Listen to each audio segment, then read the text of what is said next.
Hello everyone, welcome to Pahal classes. I am Rachna, your chemistry teacher. हमने अपने previous video lecture में देखा था कि डिफ्यूजन क्या होता है। पार्टिकल्स, मैटर के जो पार्टिकल्स होते हैं वो एक दूसरे को अट्रैक्ट करते हैं, ये हमने देख लिया था। उनके बीच में क्या होता है, अट्रैक्शन फोर्स लगता है। इसके लिए हमने एक एक्टिविटी भी परफॉर्म की थी और डिफ्यूजन क्या होता है वो भी देखा था, और उसके लिए भी क्या की थी, एक्टिविटी परफॉर्म की थी। और हमने देखा था कि हमारे आसपास जो भी मैटर है वो किस में प्रेजेंट होता है, तीन स्टेट में एग्जिस्ट करता है। और वो तीन स्टेट कौन सी थी, क्या हमने स्टेट्स ऑफ मैटर देखा था, ठीक है। तो वो तीन स्टेट थी, सॉलिड, लिक्विड, गैस। अपने आसपास जितना भी मैटर है वो किस में प्रेजेंट रहता है, तीन स्टेट में, सॉलिड, लिक्विड और गैस में। ओके। और आज के वीडियो लेक्चर में हम लोग क्या देखेंगे, ये सॉलिड का प्रॉपर्टीज क्या क्या होती हैं। ओके, सो देखते हैं, अपना वीडियो स्टार्ट करते हैं और आज का टॉपिक देखते हैं सॉलिड स्टेट के बारे में।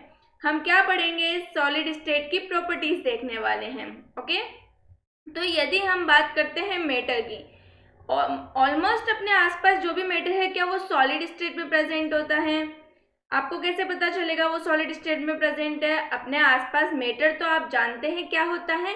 अपने आसपास देखिए कि मैटर किस में प्रेजेंट है। ऑलमोस्ट जितनी भी चीज़ें अपन यूज़ करते हैं वो सब किसकी बनी हुई होती हैं, सॉलिड की होती है। फॉर एग्जाम्पल, मेरे हाथ में ये पेन है, ये क्या है, सॉलिड है।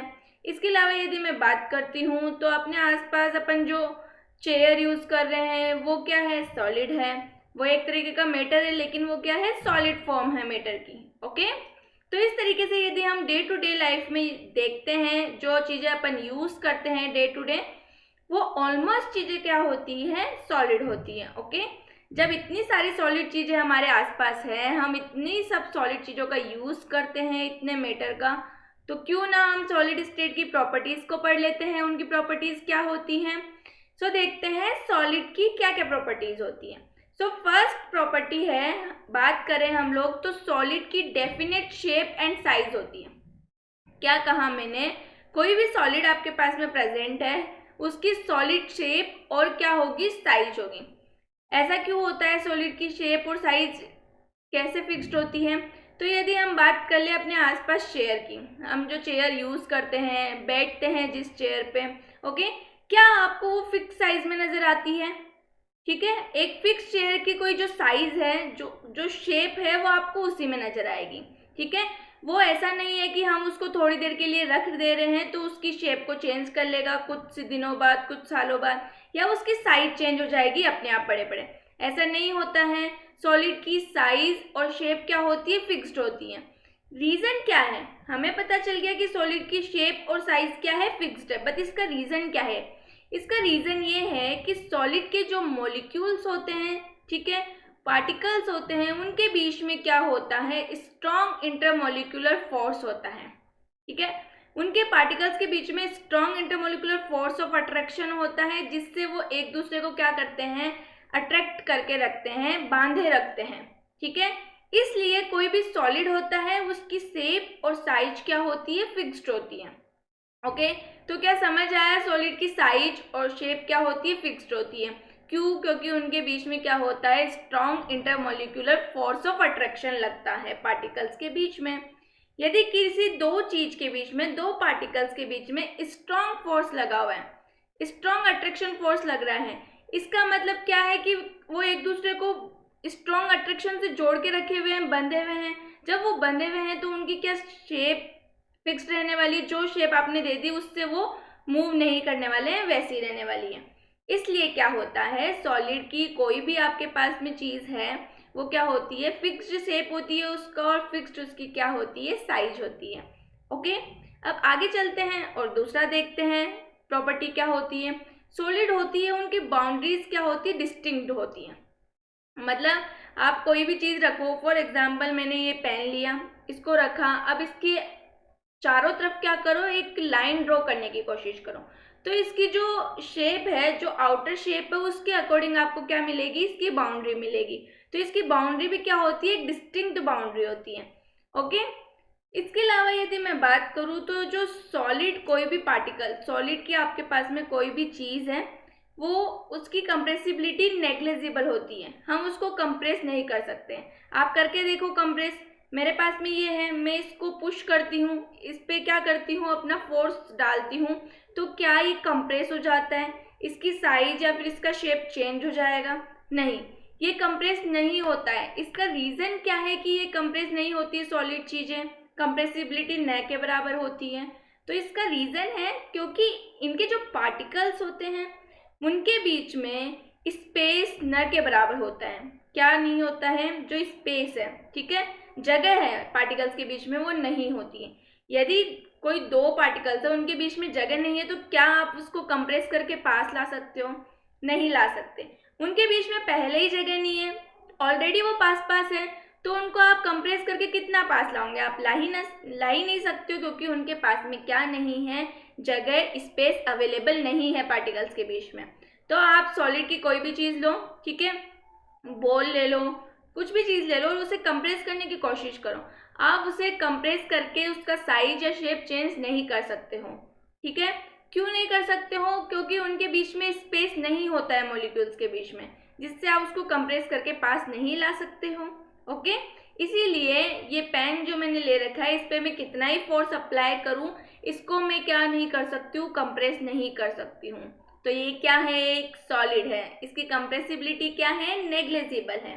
रीजन मैं ऑलरेडी बता चुकी हूँ, क्या रीजन है सॉलिड की कंप्रेसिबिलिटी का। ओके, चलो, इसके अलावा यदि मैं बात करूँ तो हम देख सकते हैं कि जो सॉलिड होता है वो फ्लो नहीं करता है, ठीक है। कोई भी सॉलिड चीज़ है वो फ्लो नहीं कर सकती है। क्या मैं इसको रख देती हूँ तो कि ये फ्लो करने लग जाएगा? नहीं। आपकी चेयर पड़ी है तो क्या वो थोड़ी देर बाद में फ्लो करने लग जाएगी जैसे लिक्विड फ्लो करता है? वैसे नहीं। सॉलिड के पार्टिकल्स क्या होते हैं? मूव नहीं करते, स्ट्रॉन्ग अट्रैक्शन फोर्स से क्या होते हैं? जुड़े हुए होते हैं, इसलिए वो मूव नहीं कर सकते। मूव नहीं कर सकते हैं तो क्या वो फ्लो करेंगे? बिल्कुल नहीं करेंगे। ओके, तो सॉलिड होता है वो फ्लो भी नहीं कर सकता है।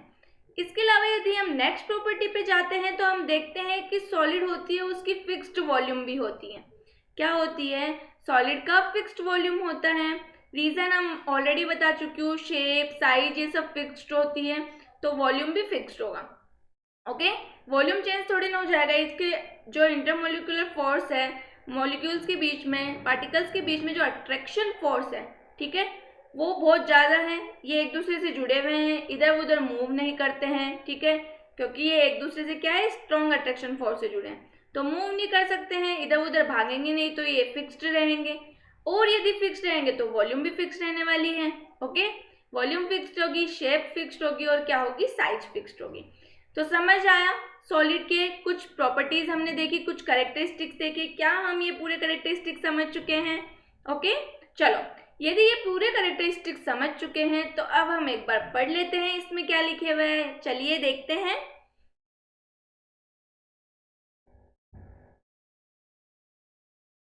Solid state, they have definite shape due to strong intermolecular force of attraction, बता चुकी हूँ मैं ऑलरेडी।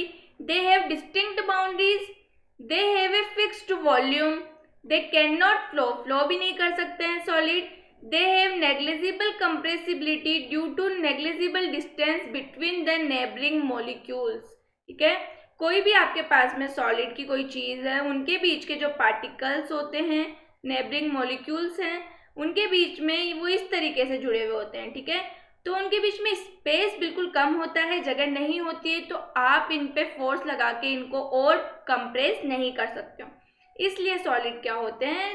नेग्लिजिबल कंप्रेसिबिलिटी होती है उनकी। ओके, आगे देखो, they break under force but it is difficult to change their shape, so they are rigid, they have high density and do not diffuse at all.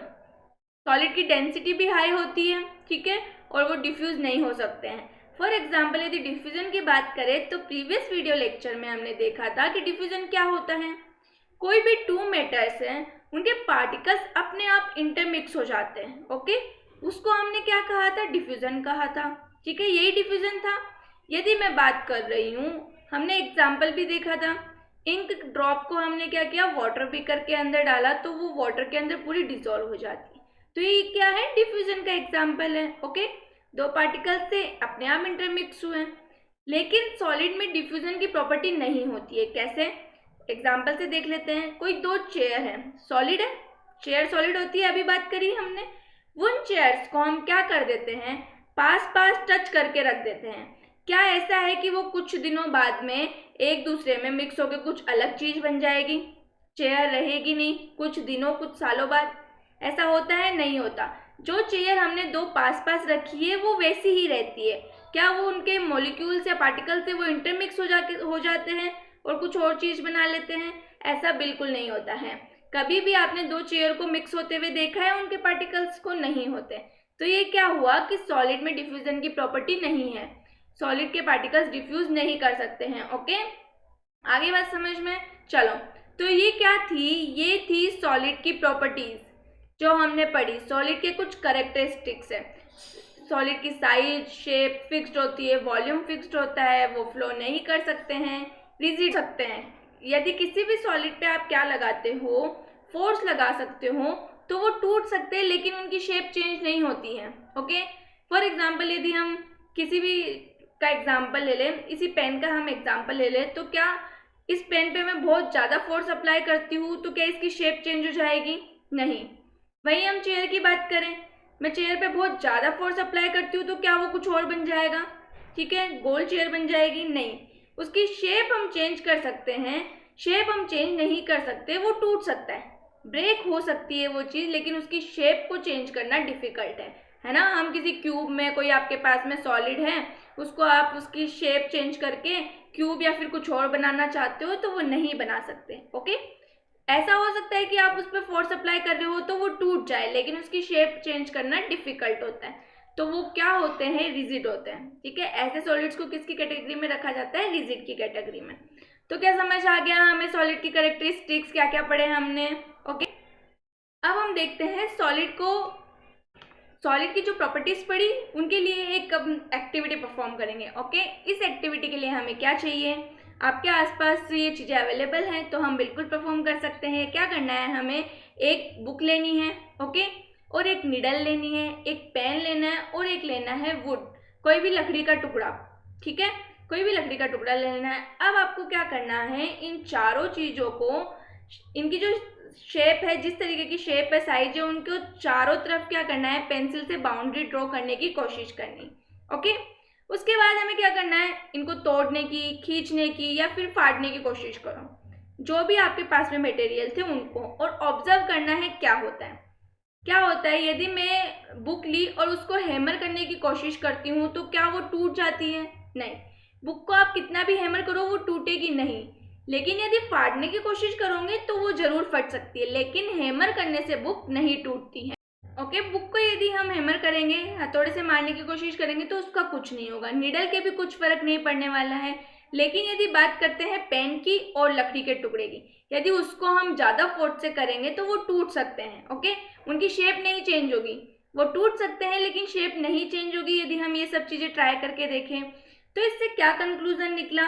ठीक है, ऑब्जर्वेशन तो हमने देखा कि हैमर करने से बुक को कुछ नहीं होगा, निडल को कुछ नहीं होगा, और यदि जो लकड़ी का टुकड़ा आपने लिया है वो पीसेस में टूट जाएगा।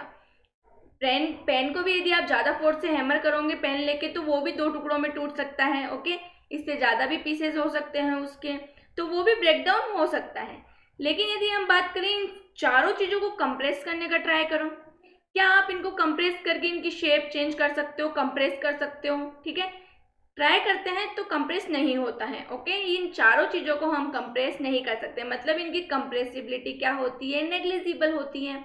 ओके, तो इनसे क्या कंक्लूजन निकला, इस एक्सपेरिमेंट से हमारे पास में कंक्लूजन निकला कि जो सॉलिड होते हैं, ये सारी चीज़ें सॉलिड थी, सॉलिड ली है हमने, तो जो भी सॉलिड चीज़ें होती हैं वो क्या होती है, फिक्स्ड शेप में होती हैं। यदि हम उन पर फोर्स अप्लाई करते हैं तो हम उनको तोड़ सकते हैं लेकिन उनकी शेप चेंज नहीं कर सकते। क्या इससे यही कंक्लूजन निकल रहा है? ओके, इसके अलावा इसका क्या कंक्लूजन निकलता है कि सॉलिड की जितनी भी चीज़ें होती है या फिर सॉलिड जो भी होते हैं वो उनकी कंप्रेसिबिलिटी क्या होती है, नेग्लिजिबल होती है। तो क्या जो हमने प्रॉपर्टीज पढ़ी वो हमें सब क्लियर हो गई इस एग्जाम्पल से, इस एक्टिविटी से, कि जो हमने पढ़ा बिल्कुल सही था, हमने एक्टिविटी के थ्रू भी देख लिया। ओके, सो आई होप ये एक्टिविटी समझ आ गई होगी। अब देख लेते हैं इसमें क्या लिखे हुआ है, पढ़ लेते हैं। आओ देखो, collect the following articles, a pen, a book, a needle and a piece of wooden stick. Sketch the shape of the above articles in your notebook by moving a pencil around them. Do all these have a definite shape, distinct boundaries and a fixed volume? बिल्कुल अभी हमने देखा है सबकी fix shape है, ठीक है, definite shape है, ओके, और फिक्स्ड वॉल्यूम भी है। आगे चलो, what happens if they are hammered, pulled और ड्रॉप्ड? ये भी देख चुके हैं हम, बुक का कुछ नहीं होता है, निडल का कुछ नहीं होता है, लेकिन जो पीस ऑफ वुडन है वो टूट जाती है, आपका पेन भी टूट जाता है। ओके, आगे देखो, are this capable of diffusing into each other? बिल्कुल डिफ्यूज नहीं हो सकती है, एग्जाम्पल मैंने पहले भी दिया था। ओके, आगे देखो, try compressing them by applying force. क्या हम फोर्स अप्लाई करके इनको कंप्रेस कर सकते हैं? ये भी पॉसिबल नहीं है, हम कंप्रेस नहीं कर सकते। एग्जाम्पल लेके देख लो, आपके पास में कोई भी बुक है, उसको कंप्रेस करने की कोशिश करो, कंप्रेस कर सकते हो? नहीं। मेरे पास में ये वाटर बॉटल है, सॉलिड है, ठीक है, मैं इसको कितना भी फोर्स लगाऊं, कंप्रेस करने की कोशिश करूं, क्या ये कंप्रेस होगी मुझसे? बिल्कुल नहीं। क्या ये सॉलिड है? बिल्कुल सॉलिड है। तो क्या आपको सॉलिड की प्रॉपर्टी समझ में आई? उनको हम कंप्रेस नहीं कर सकते। आगे देखो, are you able to compress them? बिल्कुल नहीं कर सकते। कंप्रेस कर सकते हो क्या? नहीं कर सकते। चलो, इन सब चीजों से क्या ऑब्जर्वेशन निकलता है? Nothing happen to a needle and a book if we hammer them but the others are broken into pieces। यही बात की थी हमने। आगे कंक्लूजन देखते हैं।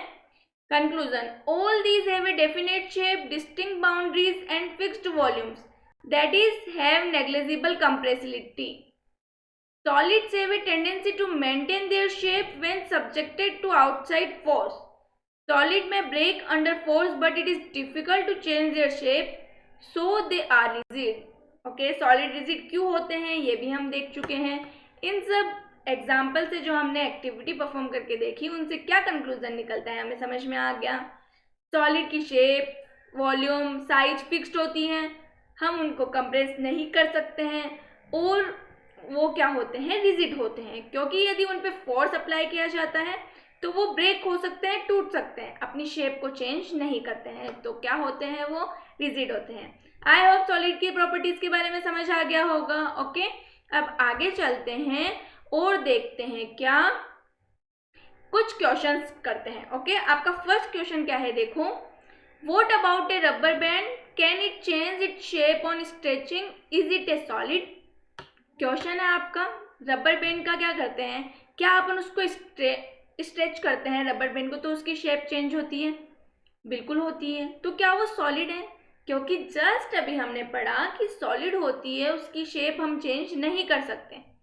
एम आई राइट? यही पढ़ा है हमने, जस्ट अभी थोड़ी देर पहले देखा कि यदि हम उस पर फोर्स भी अप्लाई करेंगे तो सॉलिड होगा, वो अपनी शेप चेंज नहीं करता है, टूट सकता है लेकिन शेप चेंज नहीं करेगा। तो क्या रबर बैंड सॉलिड है? जी हाँ, बिल्कुल रबर बैंड सॉलिड है। बट ऐसा कैसे हुआ? अभी तो हमने पढ़ा था ये चेंज नहीं कर सकता है, तो रबर बैंड सॉलिड क्यों है? तो देखो, यदि हम रबर बैंड को स्ट्रेच करते हैं, ऑफ कोर्स वो साइज चेंज करता है, स्ट्रेच हो जाता है, ठीक है, लेकिन जैसे ही हम अपना फोर्स रिलीज करते हैं, फोर्स लगाते हैं, तो वो स्ट्रेच हो जाता है, और जैसे ही हमने फोर्स रिलीज किया तो क्या होता है? वो वापस अपनी शेप के अंदर आ जाता है। क्या ऐसा देखा है? नहीं देखा? तो रबर बैंड लो घर पे और उसको स्ट्रेच करके देखो। जैसे ही आप रबर बैंड को स्ट्रेच करोगे उसकी शेप चेंज हो जाएगी, लेकिन जैसे ही फोर्स रिलीज करोगे वो जो उसकी शेप पहले थी उस शेप को मेंटेन कर लेता है, वापस उसी शेप में आ जाता है। तो क्या उसकी शेप वापस आ गई, मेंटेन हो गई? ओके, तो वो सॉलिड है। रीजन सॉलिड का समझ आया? उसको हम बोलते हैं ऐसे सॉलिड्स को इलास्टिक सॉलिड। क्या बोला जाता है? Elastic solid. ओके, तो ये क्या है? सॉलिड है, क्योंकि जब हम इस पे फोर्स अप्लाई करते हैं ये स्ट्रेच हो जाता है, शेप चेंज करता है, लेकिन जैसे ही फोर्स को हम रिलीज करते हैं ये वापस क्या करता है? अपनी शेप के अंदर आ जाता है। तो इसे क्या बोला जाता है? सॉलिड। और ऐसे सॉलिड को क्या बोलते हैं? Elastic solid. ओके, चलो देखते हैं आगे। A rubber band changes shape under force and regains the same shape when the force is removed। यही बताया मैंने। If excessive force is applied, it breaks। Excessive force लगाते हैं तो ब्रेक हो जाता है, लेकिन रबर बैंड क्या होता है, सॉलिड की कैटेगरी में ही आता है। ऐसे सॉलिड को बोला जाता है इलास्टिक सॉलिड। ओके, आगे चलते हैं और देखते हैं अपना नेक्स्ट क्या है। What about sugar and salt? When kept in different jars these take the shape of the jar, are they solid? क्या बोला जा रहा है, यदि हम बात करते हैं एग्जाम्पल लेके शुगर क्रिस्टल्स की। ओके, तो शुगर क्रिस्टल्स को यदि हम किसी जार में, किसी बीकर में या फिर किसी भी चीज में लेते हैं तो वो उनकी शेप ले लेता है, ऐसा हमें नजर आता है। तो क्या वो सॉलिड है? यदि हम बात करें तो यस, बिल्कुल सॉलिड है। शुगर होती है वो सॉलिड ही होती है। रीजन ऐसा क्यों? हम चाहे शुगर जितनी भी हमने ली है उसको किसी जार में ले लें, किसी बीकर में ले लें या किसी भी चीज में ले लें, ओके, उनकी साइज और शेप होती है वो सेम ही रहती है। ऐसा कैसे हुआ? शुगर की यदि हम एक क्रिस्टल की बात करते हैं, हमने बहुत सारा अमाउंट लिया है, लेकिन यदि एक क्रिस्टल की बात की जाए जो आपको स्क्रीन पे विजिबल हो रहा होगा, ठीक है, एक क्रिस्टल होता है, उसकी शेप क्या होती है, फिक्स्ड होती है, वो कभी चेंज नहीं होती है। लेकिन वो बहुत छोटे छोटे क्रिस्टल्स होते हैं, इसलिए हम उनको ज़्यादा अमाउंट में लेते हैं। छोटे छोटे क्रिस्टल से ज़्यादा अमाउंट में लिया और किसी बीकर के अंदर डाला या फिर अपने हैंड में ले लिया या फिर किसी भी चीज़ में रखा, तो हमें ऐसा लगता है कि उसने उस चीज़ की साइज ले ली या फिर उस चीज़ की शेप ले ली है। लेकिन एक्चुअल में ऐसा नहीं होता है, क्योंकि उसी जार में से यदि आप शुगर क्रिस्टल्स को बाहर निकालोगे और एक क्रिस्टल को लोगे जो कि आपको स्क्रीन पे विजिबल हो रहा है, एक क्रिस्टल, ठीक है, इसकी साइज और शेप बिल्कुल फिक्स्ड है, चेंज नहीं हुई है जार में डालने पर भी। जो जार में शुगर्स थी वही हमने बाहर निकाली है, ठीक है, और वही एक क्रिस्टल हमने देखा है, वो बिल्कुल क्या नहीं हो रहा है, चेंज नहीं हो रहा है। उसकी शेप जैसी पहले थी वैसी ही बाद में है, ठीक है। तो समझ आया, शुगर क्रिस्टल्स है वो सॉलिड की कैटेगरी में ही आते हैं। वो छोटे छोटे होते हैं और उनकी शेप चेंज नहीं होती है, चाहे आप उन्हें किसी भी बीकर, जार, किसी भी प्लेट में ले लो। वो छोटे छोटे होते हैं साइज के अंदर, इसलिए हमें ऐसा लगता है कि उसने उस शेप ले ली है जिसमें उसे रखा गया, लेकिन एक्चुअल में ऐसा नहीं होता है। रीज़न देख चुके हैं हम, क्योंकि उनके जो क्रिस्टल्स होते हैं उनकी साइज क्या होती है, फिक्स्ड होती है। आई होप समझ आ गया होगा बिल्कुल अच्छे से। आओ देख लेते हैं क्या लिखे हुआ है। What about sugar and salt when kept in different jars? These take the shape of the jar. Are they solid? Yes, it is a solid. The shape of each individual sugar or salt crystal remains fixed, whether we take it in our hand, put in a plate or in a jar. समझ आया? I hope बिल्कुल अच्छे से clear हो गया होगा ये question. आगे चलते हैं और देखते हैं नेक्स्ट क्वेश्चन। नेक्स्ट क्वेश्चन क्या है? What about a sponge? It is a solid yet we are able to compress it. Why? आपसे पूछा जा रहा है कोई स्पंज है वो क्या सॉलिड है? हम उसे कंप्रेस कर सकते हैं क्या फिर भी वो सॉलिड है? यस, मैं बोलूँगी यस, वो बिल्कुल सॉलिड है। रीज़न क्या है? हमने तो अभी जस्ट पढ़ा है कि सॉलिड होता है उसको हम कंप्रेस नहीं कर सकते, तो फिर हम स्पंज को कंप्रेस कर सकते हैं, ऐसा क्यों? तो इसका रीज़न ये है, यदि हम स्पंज लेते हैं तो हम देखते हैं कि स्पंज के अंदर क्या होते हैं, छोटे छोटे एयर स्पेस प्रेजेंट होते हैं, ओके, एयर ट्रैप्ड रहती है स्पंज के अंदर। जब आप उसे कंप्रेस करते हो एयर बाहर निकल जाती है, इस वजह से क्या होता है, स्पंज कंप्रेस होता है, ठीक है, क्योंकि एयर क्या हो चुकी है, जो एयर उसके अंदर थी वो बाहर निकल चुकी है। जैसे ही आप फोर्स हटाते हो वो वापस अपनी शेप रीगेन कर लेता है, क्योंकि जो एयर बाहर निकल चुकी है फोर्स हटाने से वो वापस अंदर आ जाती है, ओके। सो इसलिए उनके अंदर एयर ट्रैप्ड रहती है, इस वजह से वो कंप्रेस होता है और इस वजह से वो कंप्रेस होता है। इसका मतलब ये नहीं है कि वो सॉलिड नहीं है, वो सॉलिड है, ओके। समझ आ गया है कि स्पंज होता है वो सॉलिड क्यों होता है, वो कंप्रेस होता है, उसका रीज़न क्या है, समझ गए? कंप्रेस होता है क्योंकि उसके अंदर एयर फिल्ड होती है, जैसे ही कंप्रेस किया एयर बाहर निकल जाती है, ठीक है, और जैसे ही आप फोर्स हटा लोगे वो वापस अपनी पोजीशन ले लेगा, इसलिए वो क्या होता है, सॉलिड होता है कंप्रेस होने के बावजूद भी। देखो देख लेते हैं। Yes, it is a solid. A sponge has minute holes in which air is trapped. When we press it, the air is expelled out and we are able to compress it. समझ आया हम क्यों compress कर सकते हैं? इसीलिए compress कर सकते हैं तो स्पंज क्या होता है, सॉलिड होता है। आई होप आप लोगों को ये तीनों क्वेश्चन अच्छे से समझ आ गए होंगे। ओके, सो आज के वीडियो लेक्चर में हमने क्या देखा, सॉलिड की कैरेक्टरिस्टिक्स देखे, प्रॉपर्टीज देखी। उनकी प्रॉपर्टीज देखने के बाद में हमने एक एक्टिविटी देखी और फिर हमने किए बहुत अच्छे 3 क्वेश्चंस। ओके, आई होप ये सब कुछ आपको समझ आ गया होगा। इस पोर्शन में यदि किसी स्टूडेंट को कोई डाउट है तो प्लीज़ कमेंट बॉक्स में कमेंट करके पूछे। तब तक अपना ख्याल रखिए। Thank you.